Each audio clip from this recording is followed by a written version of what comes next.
சிறகடிக்கும் ஆசை தொடரில் ஷோரூம் ஆடில் நடிக்கிறவங்களுக்கு பணம் கொடுக்க சொல்லி சந்தோஷா சொல்கிறாரு. அதுக்கு மனோஜ் வந்து அந்த விஷயத்தை மறைச்சிடுறாரு. இந்த விஷயம் ஷூட்டிங்கில் தெரிய வருது. அப்புறம் வீட்டில் இருக்கிறவங்க ஆளுக்கு கேள்வி கேட்குறாங்க. இது முன்னாடியே தெரிஞ்சிருந்தா எங்ககிட்ட ஏன் சொல்லலை அப்படின்னு. அதுக்கு அவர் சொல்கிறாரு, நடித்து முடிச்சதுக்கப்புறம் பணம் தரலான்னு இருந்தேன் அப்படின்னு சொல்கிறாரு. நீ பணம் தராத வேறு விஷயம், அதை ஏன் முன்னாடியே சொல்லன்னு கேட்டதுக்கு திரும்பவும் அதையே சொல்கிறாரு. நடித்து முடிச்சதுக்கப்புறம் தரலான்னு இருந்தேன் அப்படின்னு சொல்கிறாரு. ரோகிணிகிட்ட கேட்குறாங்க, அவங்களும் அதான் சொல்கிறாங்க. ஏன் சொல்லலண்டு நடித்து முடிச்சதுக்கப்புறம் தரதா சொன்னார் அப்படின்னு அவங்களும் ரிப்பீட் பண்ணுறாங்க.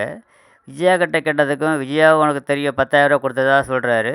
மீதி பணம் 15,000 மட்டும் கொடு போதும் அப்படின்றாரு. விஜயா கிட்ட கேட்குறாங்க.